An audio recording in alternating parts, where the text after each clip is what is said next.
We have much to discuss this morning. The Burning Platform, as brought to you by Nando's every week, we tend to touch on some of the things that are going on in the news. Is anyone very excited or apprehensive about Cyril speaking to us tonight? Yeah. Meh.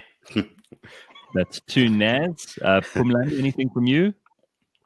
Oh, well, I think the idea that there will be some sort of they don't want to call it lockdowns now because the lockdown term is kind of, I don't think it's a socially sort of, well, it's not real desirable. People don't want to hear that. I don't want to hear something called lockdown anymore, but they are calling it stricter restrictions, if you can call it that. Seems like it may be something targeted at what they see as hotspots. Am I a fan of that? Not really. I think we've passed sort of that level of intervention when it comes to COVID in South Africa. Yes, the rates the infection rates have gone to past 4,000 a day right now. But for me, I've never at all, I'm not sure why, but I haven't at all been too obsessed with infection rate. What has always concerned me are things like the death rate, rather.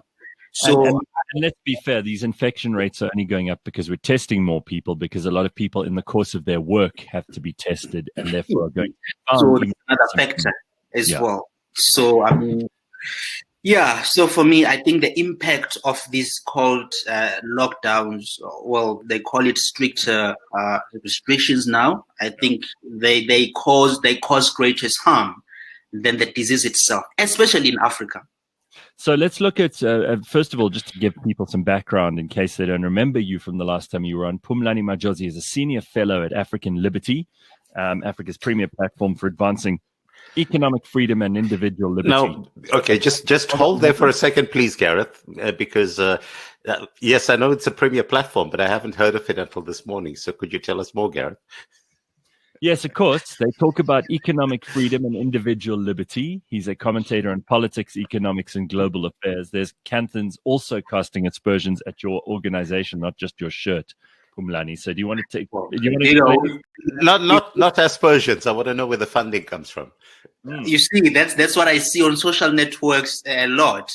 I think Kanthan is joining their group now that criticizes my affiliation and tells me that I'm funded by American rights. No, not at all. I have no problem with anyone's affiliation. I just want to know sources. So I'm very happy for people to fund you, Phumlani. Let's be clear about this.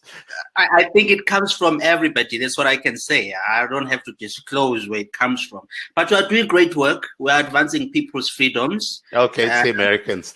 All right, that's fine. Or is it the Chinese? It's universal. Individual freedom is Phumlani, don't let Kanthan derail you. Don't let Kanthan derail you. Kanthan is go ahead with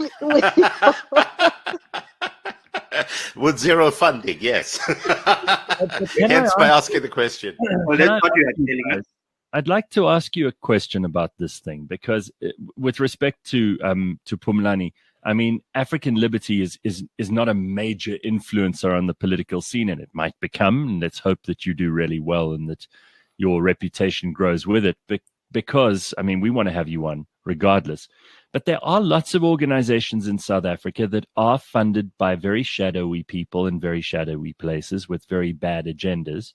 And often we never find out about these things, and they clothe themselves in all kinds of language that makes it seem that they're objective and that they have good intentions. But Kanthan, let's be fair, there are plenty of media organizations, media's your, Phumi, and my area of speciality, that are not objective and that are funded by some quite dangerous people.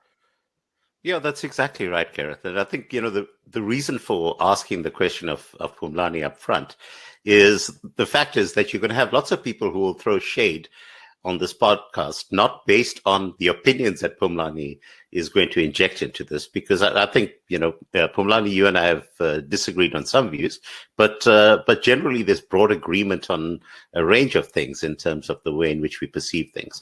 But we do have this tendency in this country to start casting shade not based on what the person is saying, but where the potential source of funding is coming from. And I think it makes a lot more sense for Phumlani to get that out in the open up front, and so that we can then get into the substance of discussion, rather than people coming along and saying, oh, he's funded by Soros, or oh, he's funded by the Chinese, or whatever.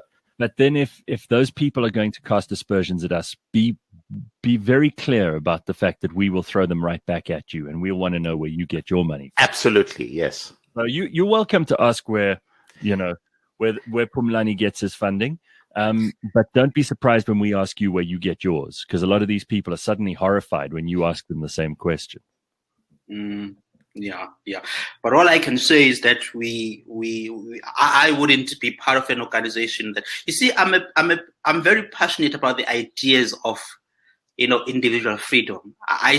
People tend to say, I'm doing this to be honest with you, what I'm doing, most of it, when it comes to advancing individual freedom, I'm not paid for it, right? That's not where I get I'm able to settle my bills. It's mostly free, right? Because I'm passionate about making sure that Africa advances in terms of individual freedom.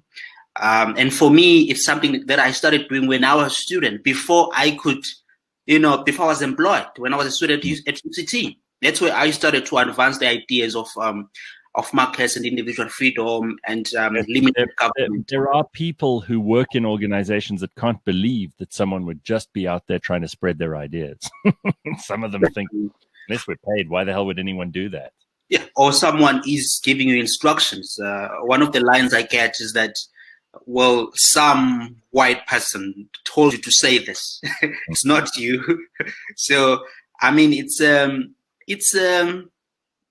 what we are trying to change. I think South Africa, there is much scope in terms of trying to shape the climate of opinion. I'm not a person who's intolerant. I'm a very tolerant person. So for me, there's a society I want where people can tolerate each other's, different opinions. You don't have to think like me, but I must be able to tolerate what you say. Yeah. Let's get into some issues, guys. First of all, you've written a piece, Phumlani, about economic conditions in South Africa and how the worst is still on the way.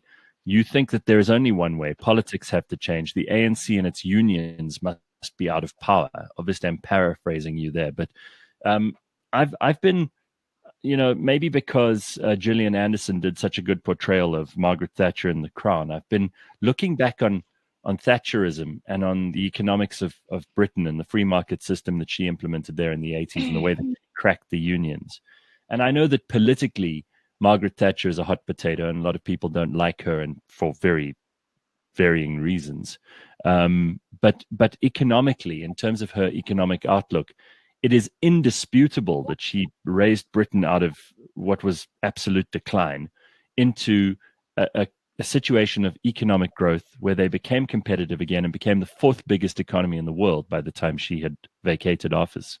It's interesting. It also got me then down the line looking at Hayek and looking at Keynes. And when I studied Hayek and Keynes a little more, I started to develop a more, let's just say, a more cogent theory for myself of what my economic ideas might be and which economic policies I might implement were I ever in a position like Margaret Thatcher was. But South Africa, we've let, since 1994, we've let the unions dictate a huge amount of economic policy, and it's done us no favors. It's done us no favors, and we've let that happen because of the ruling party, the ANC, that sleeps on the same bed with labor unions. For me, if you want to make sort of significant changes on policy, and when I say reform or significant changes on policy, I always mean free up the economy. That's what I'm always saying. So I'm not saying I don't want some sort of vagueness. It's markets. We need to get markets in shape. So we need to free up things like the labor market. We need to sort of pull back in terms of government spendings. We need to pull back in terms of these state-owned enterprises that we see. We need to sort of push down the taxes. So those are the things that I always refer to. But of course, unions have been sort of very much central to this stagnation that we see in South Africa. Just to give you a very basic example, when you look at this, is not sort of a radical pro-market reform proposed by Cyril Ramaphosa since he came in, and that is basically the unbundling of Eskom, right, into three entities.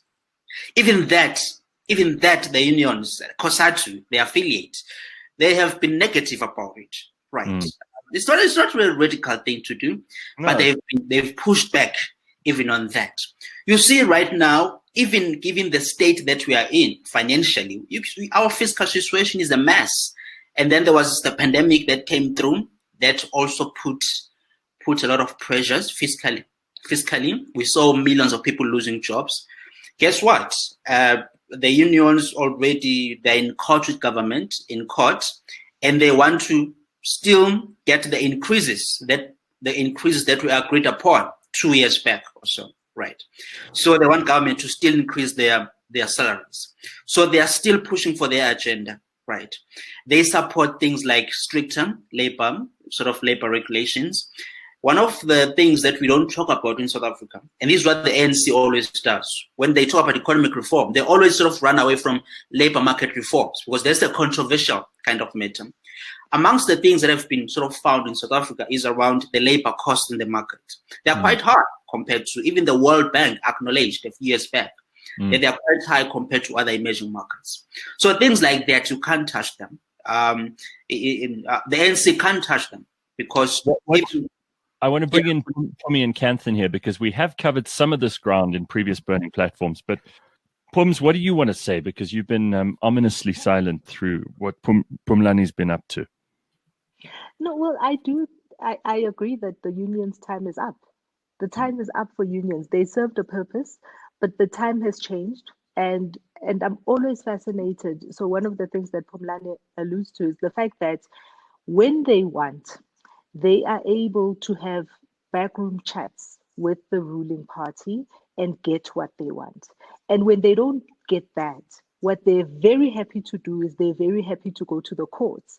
So they are, they play on both sides. So they are always, almost in a very narcissistic fashion, they are always on the winning side, because if the ruling party doesn't acquiesce to what they're asking for in the closed doors, then they're very happy to take to the streets. And that for me just talks to a power dynamic in that alliance that definitely says the gorilla in the room is on the side of the unions, and the ANC has got they've got no power to wield over them. They fold.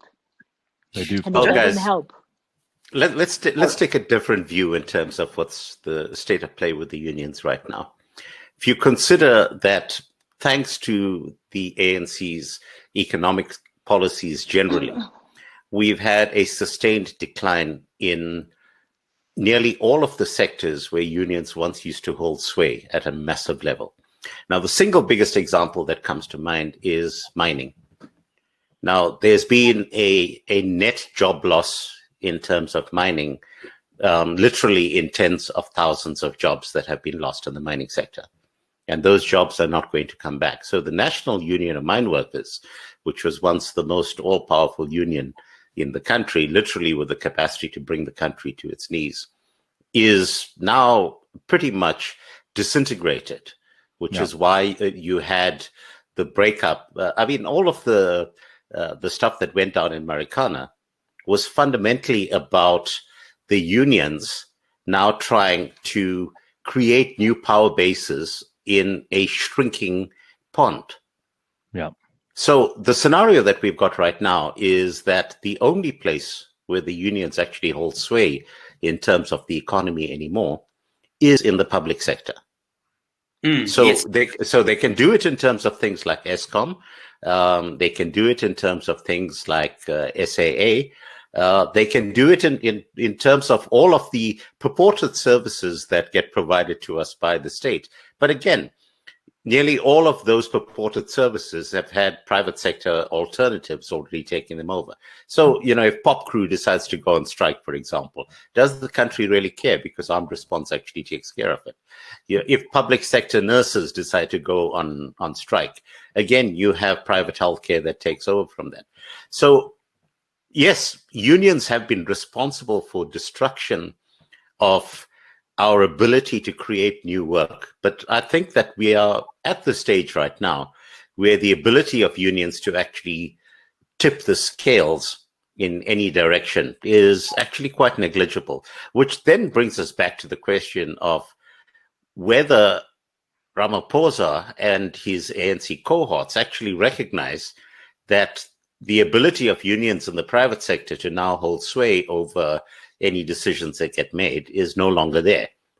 So perhaps the time has actually come for them to say, let's have a different set of rules for unions that work in the public sector and people that work in the private sector. So we ring fence all of the protected ANC type jobs that we have in the public sector and open up the rest of the economy, and let's see where that goes. There's an opportunity there. Do they have the imagination to actually see this? I think the answer to that is no. Just a quick point, Garrett, to make. I don't want to be misunderstood here in any form. On this show, people you've come to the wrong place then, Paul. So what I'm saying is that I'm not opposed to the idea of unions. It's a democracy. People have a right to freedom of association. Yeah, to freedom of association. People have a right to do that. They have a right to mobilize for whatever intent, so long as the intent isn't to spread hate or incite violence or commit violence, right? So unions, they can be there, they can represent their members, but we need to understand as citizens that when the ANC sort of bows down to them, they are not really doing the entire country justice, right? Because unions, they like to claim, they like to project themselves as people who are sort of representing the poor or the general public, why? And that is not true. So on that front, I mean, Phumi, and I'm bringing you in because whenever I say Cyril now, for good or bad reasons, I now think of you. I'm sorry. But this guy comes from the unions. So he's in an especially weak position when it comes to being able to be strong with them, because I don't think he has it in him. So the thing about Cyril and coming from the unions is understand that the role of Cyril where he was in the union was making sure that they walk away from the table with everybody equally unhappy. And that's what he's been able to do for all of us, That's what he's been able to do for South Africa. We're all equally unhappy. And unfortunately, I take a different view from Kanthan about the private sector. Is a large part of our country still relies on the public sector. So a large part of our country, one of the things that, as we talk about hospitals under pressure in the Eastern Cape because of COVID, is the fact that in the public sector, people who have other illnesses don't get the kind of attention that they need because the environment, the public sector is under so much pressure. And teachers' unions, I mean, one of my biggest bugbears is SATU, because I think that SATU is holding this country ransom because of the way that they are able to run amok in the schooling system. Yeah. And the government has no way of keeping them under control. So if the SATU, there's any chance you're going to find someone who's not in SATU who thinks that they're great. Phumi, you and I are not disagreeing, and everything you're saying is correct. The point that I'm trying to make is that the power of the unions in the private sector, first and foremost, has diminished. And secondly, if you look in terms of, and using SATU as a case in point, if you consider what we've been talking about in terms of private schools that have been set up in townships, by people within those townships who have been trying to extricate themselves from that web of corruption that is SADTU, and have been setting up these alternatives. So this is a progressive whittling away of the power of the unions. Yes, there are a number of people right now who can't afford to be paying the type of money that the private schools in the townships are currently charging. And, those fees are in the region right now of around about 1,000 Rand a month that families are chipping together to send their kids to these private schools in the townships. And yes, that's absolutely not affordable for the majority of parents in those spaces. But an increasing number of people are taking advantage of those opportunities. And what that means in the long term is a gradual chipping away of the power of those unions. But fundamentally, what it does come back to is whether or not we end up defunding the government, because that is the only way that you are able to reduce that power. When they don't have enough money to be paying that public sector wage bill, remember that 34 Rand out of every 100 Rand that we raise right now in taxes goes to pay that public sector wage bill, which is outrageously high by global standards. Okay, but guys, what are you all worried about? Because the National Working Committee are going to meet again, and they're going to battle to do the best they can for South Africa in the next National Working Committee meeting. Aren't you excited about that, ladies and gentlemen? Really, is that what they're going to be concentrating on, or are they going to be concentrating on whether they're going to throw Ace out or not? Are they not going to spend more time kind of looking at legal opinions of whether he should step aside while he's got charges pending, while he's got a court case going on? I don't think, unfortunately, the political will of the ANC is so convoluted right now, and it's which is what happens when a relationship is in decline, right? The ANC is their relationship with our country is ending, and they know that. So they're stuck in this place where they have to do, how when when your relationship is over, what you tend to do is you tend to have like grand gestures. You want to have a big like romantic dinner. That's what the ANC is currently busy doing, So Cyril Ramaphosa was touted to be the person that was going to be able to pull this country back together, pull the ANC, and he's a billionaire businessman. He must know how how business and economics should work for the country, and he's been a bitter disappointment. Unfortunately, there is no political will within the ANC. They're busy trying to survive. They're trying to survive each other, and they're trying to survive as a governing party, and I don't know, their time is up. Yeah, and also I think it's very important to understand. Yeah, it's very important to understand how powerful Ace Magashule is in the ANC. So yes, there will be discussions. Upcoming discussions. What we are going to have this week will definitely not be the last discussion about him in their meetings. But he's a very powerful man. Because remember, the Secretary General of the ANC is more like the COO kind of a role. So he has so many connections. He understands the structures, and he has sort of a huge influence in the party. So, but what has struck me with Ace Magashule is, and maybe it's the ANC in general, it's the arrogance that he comes out with. When he spoke to his supporters, he said something that shocked me. He was like, I can go and point everybody and say, you did this, you did that, you did that in the ANC. Basically, in a way, admitting to this is widespread corruption. This is the who was the former ANC Women's League? She's still the ANC Women's League. This is Bathabile Dlamini's Smallanyana Skeletons argument. Will someone just have the balls to just say what they know, all this information that they have, so we can just move past it?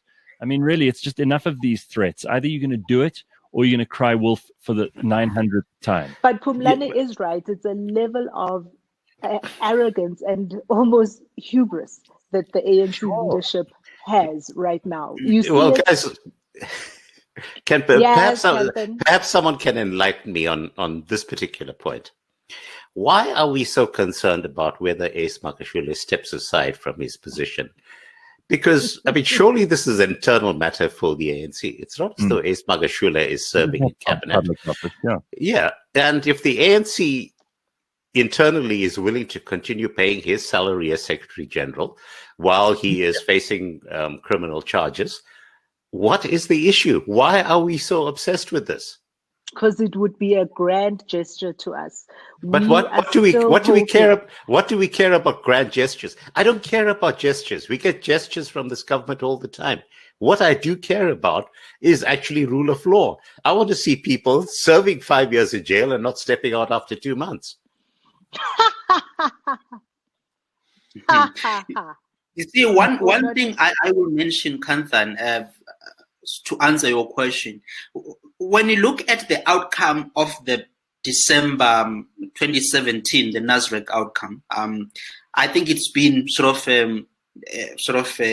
there has been an agreement amongst people like you and I that there was some sort of divisions in the ANC, right? So it was sort of 50-50, the outcome, right? So you had what's called the Zuma faction and Ramaphosa faction. That was around half, basically.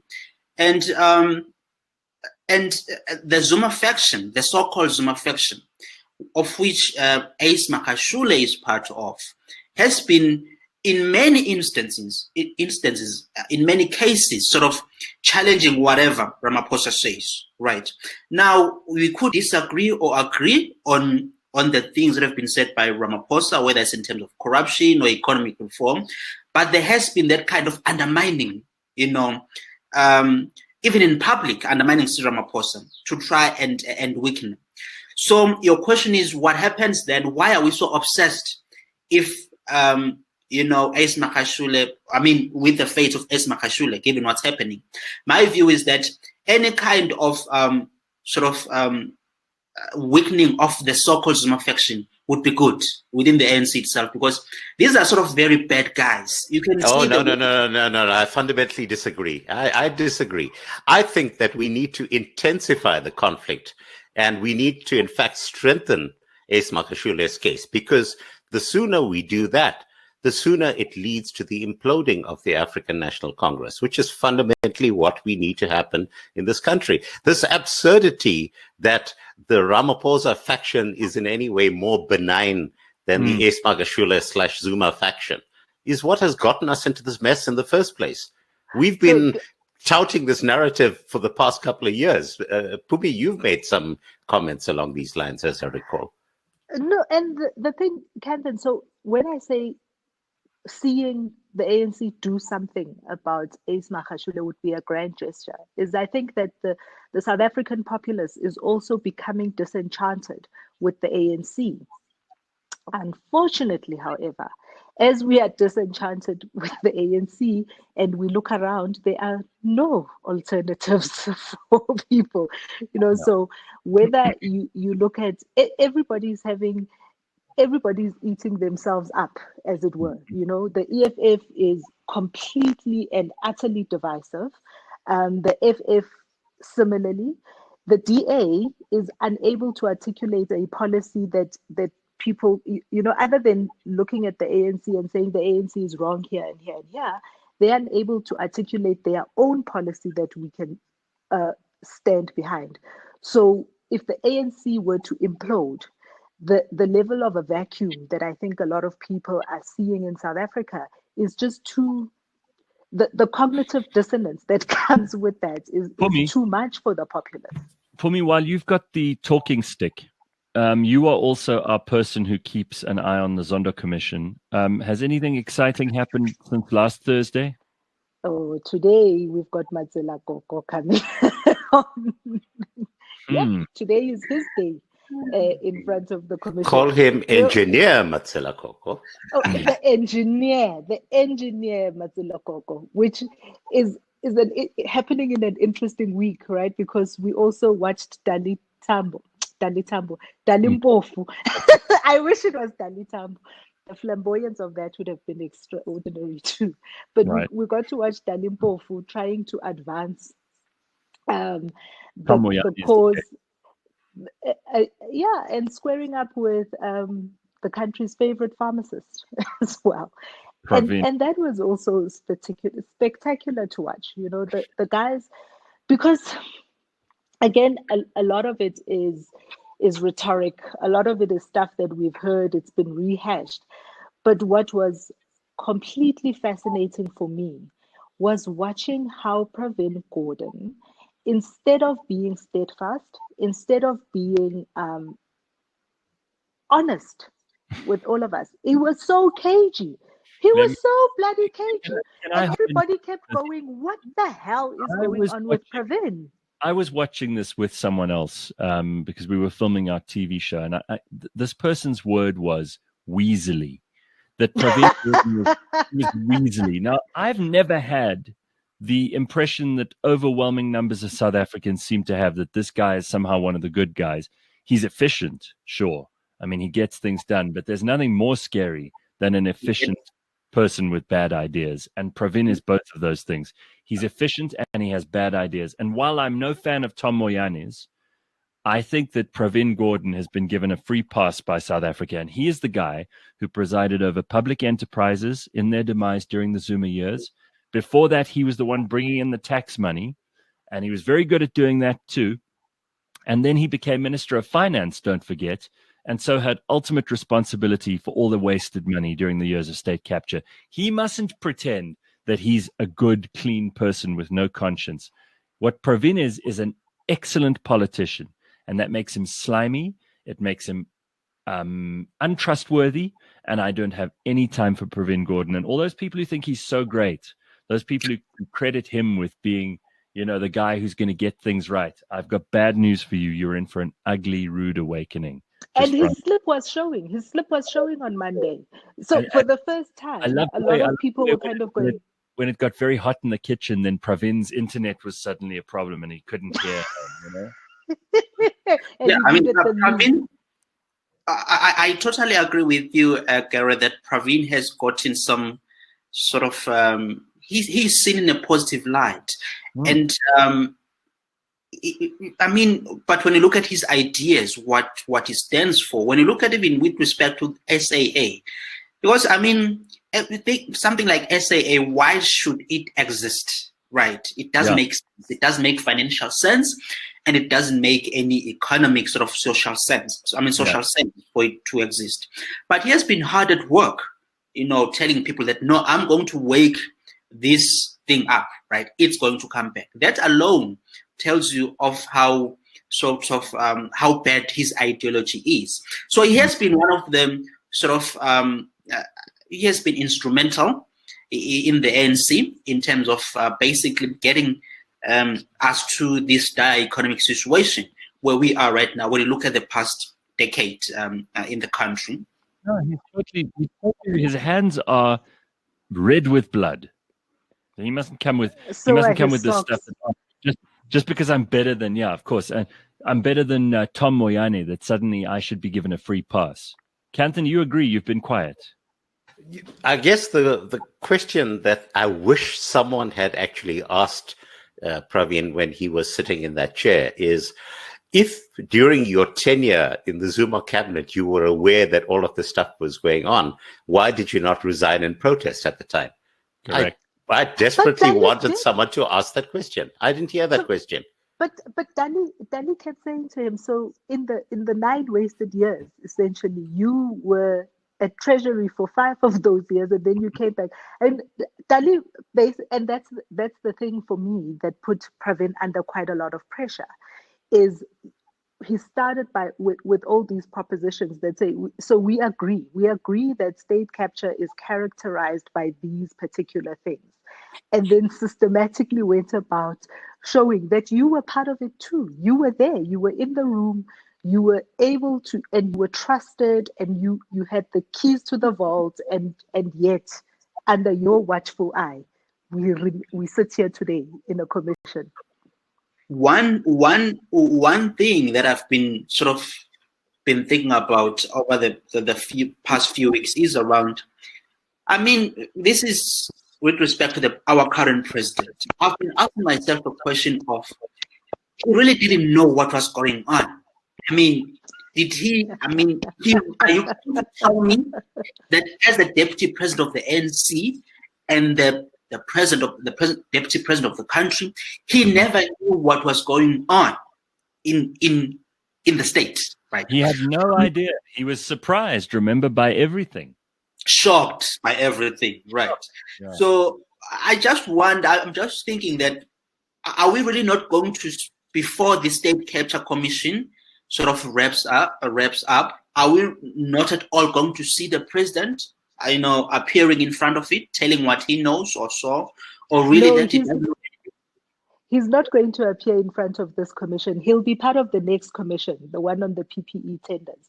Because the thing that does happen in this country is at the end of every president's tenure, except Nelson Mandela, is there is some kind of commission that crucifies the president or the past president. We had Thabo Mbeki coming in front of the commission about with the weapons. We spoke about this last week as well. So this is Zuma's commission. And I'm telling you for free, there will be a commission about PPE tenders, and Cyril Ramaphosa will be in that commission. Yeah. Unless, of course, Cyril is pushed aside as president during the tenure of the Zondo Commission, in which case things will change. Once again, which won't be very different to the way that the ANC has been run. That's exactly what they do. This president is inconvenient to us. Therefore, he is recalled back to Luthuli House. Yeah. Let me get back to one of my my favorite hobby horses, which is the whole question of distraction. Once again, I want to emphasize that the interchange that took place between Dali Mpofu and Pravin Gordhan in no way is highlighting any new transgressions that actually can be used as evidence in a court of law. So it's entertainment for us. Okay, it provides us with an opportunity to say these are all a bunch of crooks and wankers, and I think as a nation we can all agree on that. But it is distracting us. It's a pacifier. Just a point in terms of the reason why I think Pravin is still pursuing this course of wanting to bail out SAA. I think that one needs to actually follow the money and ask where that bailout money is going to go to. And I suspect that a lot of that bailout money is actually going to go in the direction of the commercial banks to whom SAA is actually owing money. And that is the reason why they are so anxious to actually get this pushed through. Yeah, we talk about how the unions are overmighty. I think our banks in this country have not covered themselves in glory. I said this before. And it ruffles a lot of feathers, but really, there's a lot of these are the people who, remember, were able to strong arm Jacob Zuma when he appointed Des Van Rooyen. In that case, for the common good, but not always. If they have that kind of power for good, trust me, they can have it for evil. Am I right? Yes, absolutely. And I think that remember the conversation that we had last week in terms of how very quickly the regulation that had snuck through into the midterm budget speech around your ability to invest offshore was very quickly overturned under pressure from the financial sector.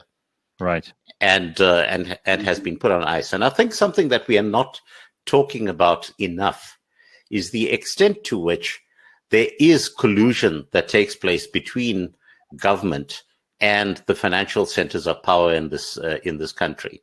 And to a large extent, look, take this view. A lot of narrative has been built around the phrase of white monopoly capital. And we know that this concept of white monopoly capital is crazy. But are there monopolies within the South African framework that exert a disproportionate amount of influence in terms of our ability to take this country forward? Yes. The answer to that absolutely is yes. And I think really our sights as a nation need to be turned to have a look at where these monopolies or these monopolistic practices actually exist in various sectors of society. And how do we actually dismantle those? And how do we actually tear those down? And I think last week's case in terms of the financial sector showing the disproportionate force that they bring to bear, that immediately raises warning flags for me. Says that we need to be going after them. That's a very interesting point, Kanthan. I just wonder, though, if it could be that force we are talking about. Because when you look at the financial services sector, I think it's the biggest contributor to our GDP, if I'm not mistaken. It's plus 20%, the GDP contribution. And then below that, we have government, you have manufacturing, and so on down there. But I mean, financial services are quite a huge contributor to our GDP. But just a quick point to make, Gareth. Yeah, but actually, let me just point out something in terms of that, Phumlani. Yeah. You say that they are contributor to the GDP, but remember that the financial sector does not generate wealth. No, what the financial sector does, in effect, is rent seeking on wealth that flows through the economy.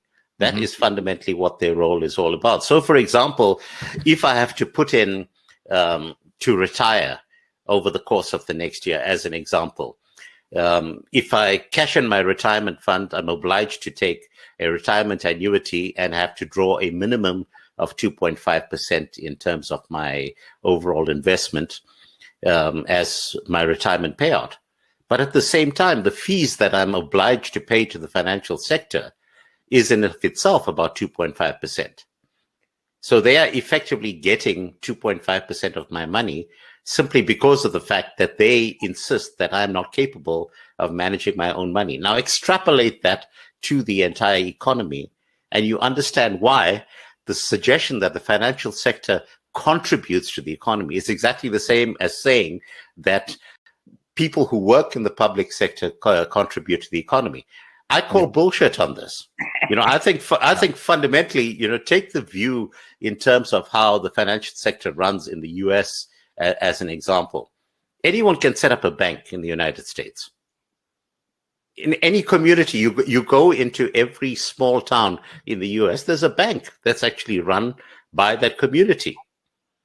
And you don't have the situation where you have the big four or big five, whatever we want to call them these days, who have the ability to control whether or not you're able to borrow money to set up your own business. There is no transparency whatsoever in terms of the way in which these guys actually engage with each other, set up warning flags for each other, decide fundamentally who gets to be prosperous and who doesn't get to be prosperous. Guys, can I quickly just take us back to something Pumi said, because she's been amused by Andre's comments on the WhatsApp line this morning. And Andre says, I've been disenchanted with the ANC since forever.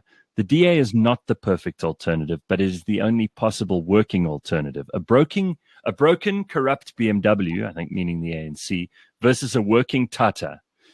In the end, we all want to get to a point, even if the cost is a bumpy ride. Let's swallow our pride and use the DA to get to point B and then vote for an upgrade. Well, that's Andre's point of view. Just to well, Andre, one could make this. One could make the convincing argument that the Freedom Front Plus has in fact been growing steadily, while the DA has in fact been in a steady state of decline, and perhaps the alternative is for you to look in that direction, given that more people seem to be trusting them. Lots of comments, Canton, about you looking like the Messiah. Someone saying that you should not use the word wanker if you're a Messiah. Someone saying that you are our guru on cliffcentral.com. And with the silver hair. Our Cliff Central guru, that's Sharon. Kyle says, you're not the Messiah, you're a very naughty boy. Taking that from the lifestyle. But what is this Kyle Brockman by chance? But what's for sure, Gareth, is that amongst the panelists here, the man who looks like he's got more wisdom is Kantan. Whatever he says carries weight. And Pumi, yes, and if you can fake that, you can get away with anything, Phumlani. Exactly.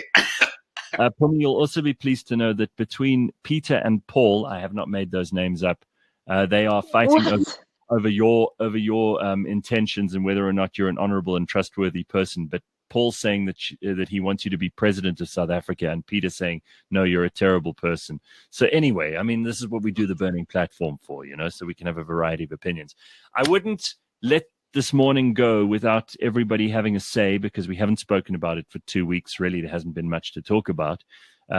President Trump and what's going on. Joe Biden. I know, according to Joe Biden, shame, and Joe Biden's dog, which tried to kill him. I thought it would be Kamala first, but it's the dog. So President Trump, apparently, according to U.S. media outlets, which again we've decided are about as reliable as Pravin Gordon's testimony at the Zondo Commission, are saying that he's inciting violence, and he's warning a Georgia election official that these fraud claims that he's been stoking are going too far. It has to stop. Now, what do you make of this? Kanthan, have you got any updates? I know you have lots of sources. You read a lot about the U.S. political situation. Any point of view there? And Phumlani, you can come in straight after because you are our guest this morning.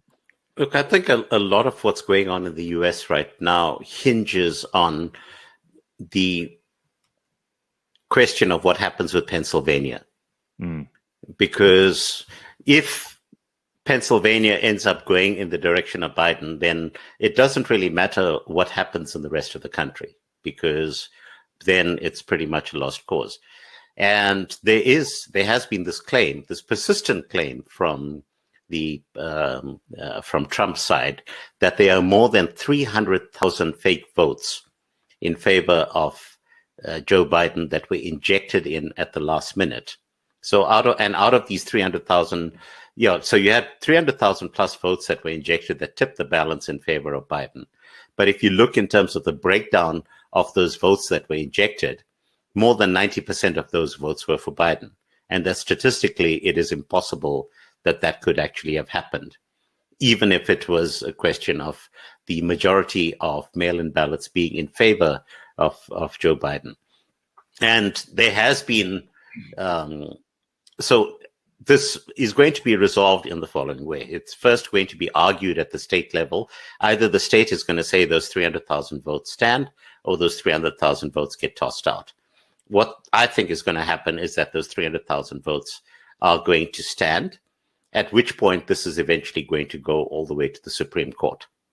And that is the end game that that Trump is going to hope for. And I don't know how the Supreme Court is going to rule on this, simply because we haven't had the ability to get a sense of real evidence thus far, because both sides have just been pushing spin. Yeah. And I want to see papers before the court that are actually detailing things. And that will then be in a position to give us a sense of where this is actually going. But my take on it is that it is going to end up in the Supreme Court, and the Supreme Court will decide what actually went down in terms of Pennsylvania. Whether the Supreme Court then takes a view that those 300,000 votes get tossed out, or the election in Pennsylvania needs to get rerun, or I don't know. There are just so many variables that are at play right now, but it's impossible for me to get a sense. But one of the points that have been bludgeoning people about, everyone who keeps referring to President-elect Joe Biden, he's only President-elect when the Electoral College actually sits and says Joe Biden has won the election. And at that point, he is President-elect. Right now, the media is calling him President-elect. Right. And that's not correct. I think that's a very important point to make. There's no provision in the U.S. Constitution for a president-elect or the office of the president-elect, which the media keep on talking about. Phumlani, do you have any feelings on the current process in the U.S. election and this ongoing situation that we're dealing with of uncertainty? Well, I won't get into the technicalities of the situation. I think Kanthan has done that quite well with his well-informed sources that he speaks to. But what I want to say is this, Gareth, which I think is there is this understanding that is missing, especially in South Africa, right, when it comes to the US situation. And we tend to buy a lot into the sort of the mainstream, mainly left-wing sort of media narrative that paints Trump or Donald Trump as somebody who doesn't want to concede, right? Who doesn't want to leave the White House, of which that isn't true. The man has a right to challenge the results. And that process is taking place. And there is no need to delegitimize it. There's no need to undermine it, as I see happening around the world. He has a right to challenge the election result. Just one thing I need to read here for you. I posted it on Twitter the other day. Hillary Clinton, in August this year, she said, quote, Joe Biden should not concede under any circumstances. Right. Mm-hmm. Let me repeat that. Quote, Joe Biden should not concede under any circumstances. Unquote. That was Hillary Clinton in August this year. Right. And the reason was because she was also concerned about the whole mail-in ballots, whatever. That has been that the Trump campaign has been speaking about over the past months or weeks. So I mean, this thing of branding Trump as someone who is dictatorial, someone who represents the developing world, dictator from Africa, whatever you want to brand him. The fact is, he has a right to challenge the election, and that process is taking place. And as Kantan was saying, we are going to wait until the results are certified. Pums, you get the last word, Pumi. Well, something that I have seen coming up that isn't being talked about or reported as much is the fact that Donald Trump is currently taking legal advice on preemptive pardons. The outgoing president has got pardons that he can pardon people who are in prison or who are facing charges. So, and that I thought was a very fascinating little piece of information. Preemptive pardons for Rudy Giuliani, for his son, for his daughter, and possibly even for himself.